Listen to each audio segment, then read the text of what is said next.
And now, Friday Football Fever on SNN. Hello and welcome to Friday Football Fever. I'm Gia Lancey alongside Don Brennan. Can you believe it's already week one? I know. It just comes up on you quick, right? I know. It's a good time, though. I know. It's a good way to kick off with some great matchups around the Sun Coast. Riverview hosted Naples, who made it to the state semis last season, and Venice took on Tampa Bay Tech, which is always a good game. We'll get that one later. While Manatee matched up with a team that is consistently nationally ranked and came into the season ranked number 2 in the country. We're going to start with that one, okay? Let's dive into our highly anticipated game of the week. And now, the game of the week on SNN.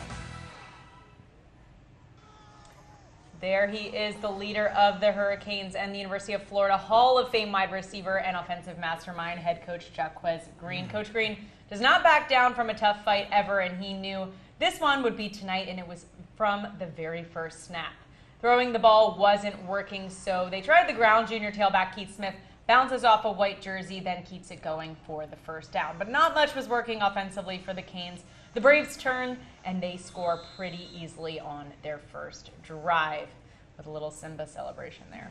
On their next drive, the QB drops back, but pressure's coming from Tuswante Carr, but he airs one out to 4-star wide receiver and Texas A&M commit Madden Williams. However, the Canes hold the Braves to only a field goal in that drive. The Canes had a tough challenge to start the season off against this national powerhouse, and then Bosco kept it up throughout, and down goes Manatee to the second-ranked team in the nation. Wow.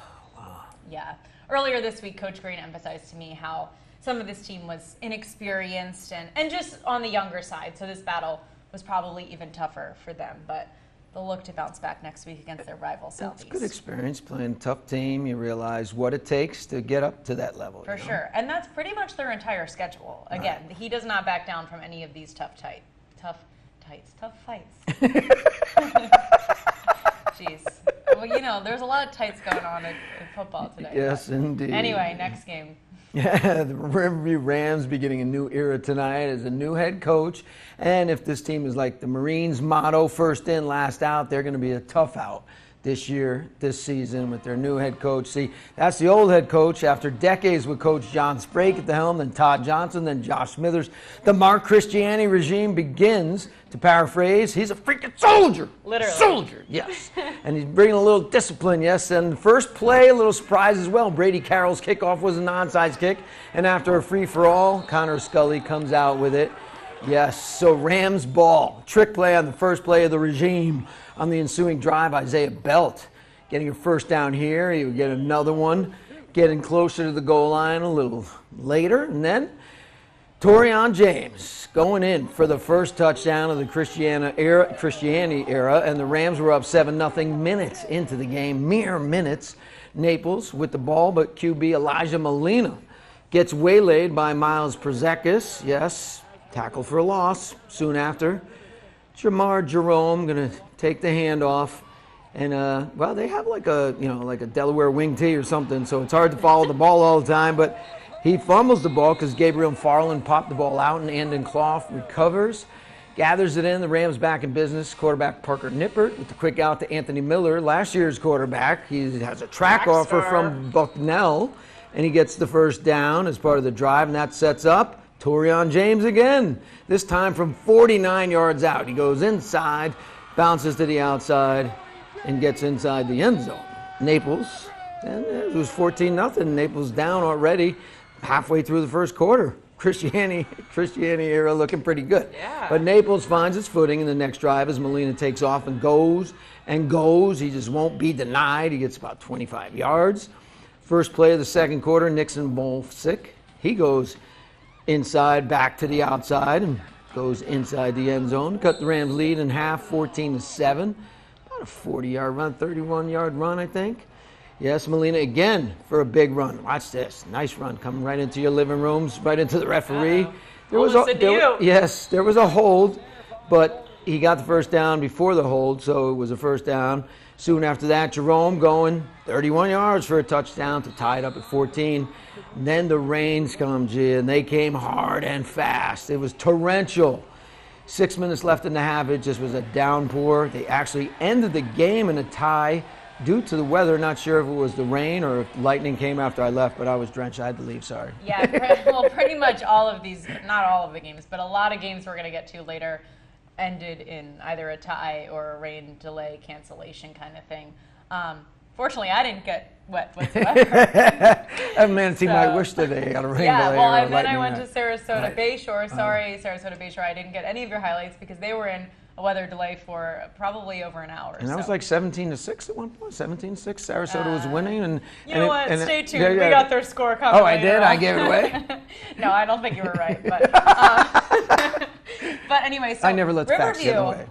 Wow, they're looking good in the Cristiano They did, era. and I realized, that my very first Riverview game I ever covered was in 2002 against Naples, in Naples. Naples was the defending state champ at the time, and it was the first round of the playoffs, and Riverview upset them. Wow. In Naples. They carried Sprague off the field, and I thought it was the biggest win in Riverview history. Little did I know that there was a huge history there, but I'm like, oh, this guy must have won his first playoff game wow, ever. yeah, look at this. He's just he just has a good team, like the little engine they can't, Yeah. but that they always could. I just didn't know. Yeah.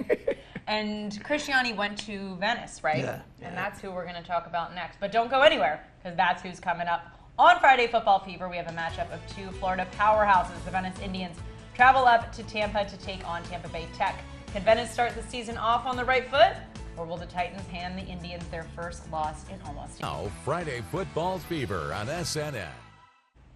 Welcome back to Friday Football Fever. The Venice Indians kicked off their season against the same opponent they did last year, Tampa Bay Tech. Yeah, they usually play them in the playoffs too. And last year the Indians came out victorious, 63-40.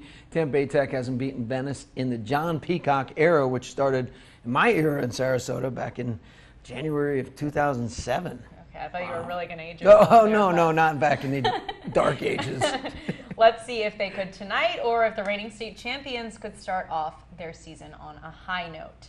Right off the bat, the Titans handed it off to Javari Barnett, an Alabama commit, and you know what happens with the Alabama commits. He slides through a gap, scoots right past a white jersey, and another Venice defender misses him, and he finally gets tackled around the 30-yard line. But that leads to this play that ends up being a touchdown and getting Tampa Bay Tech on the scoreboard first. Not great for Venice, which is usually not how it goes. Venice's turn, senior quarterback Sean Long, using his legs a bit. He looks like he has a target, absolutely shoots one downfield, but it ends up into the wrong hands. A Tech interception there. Again, not great. Nothing's really going Venice's way at this point. Later, Venice struggling still. Words, you don't say much. Long scrambles again, under pressure. Throws it, another interception. Venice falls to Tampa Bay Tech for the first time in the Peacock era, 29-7. And I'm pretty surprised. I was surprised when I saw the score about 20 minutes into the game. Yeah, I mean, you don't say that much. You said you That's don't say that the correct. interceptions, but you don't say that Venice lost that much in the Peacock era. Right. I mean, last year their only loss was IMG National, which, is kind of a different game. But And they have a pretty, you talk about Manatee schedule. Venice, so well, they're playing they like the always Dallas Cowboys, the Philadelphia Eagles. yeah, well, my Eagles would beat them. But all right, let's check in on some other scores around the Sun Coast. Check out this one play from Charlotte. Matching up with Gulf Coast, Marte Taylor scoops it up and turns on the Jets. He takes it a solid 49 yards, but Gulf Coast did get the victory, 26-16. Great run. Let's look at some scores. The Booker Tornadoes traveled all the way to Auburn, Alabama, and they were losing 24-6 at last check.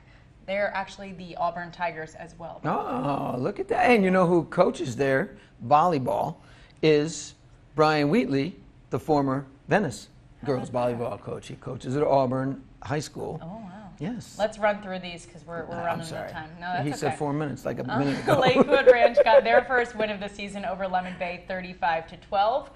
Don, how about this score? The Parish Bulls 48-7 over North Port. They were great last year, have a huge roster, so I'm sure that will continue this season. And the Palmetto Tigers were winning 17-0 at half at last check. That one I think got canceled as well, so they won that one. The Cardinal Mooney Cougars started off their season dominant. The reverse score, 41-14.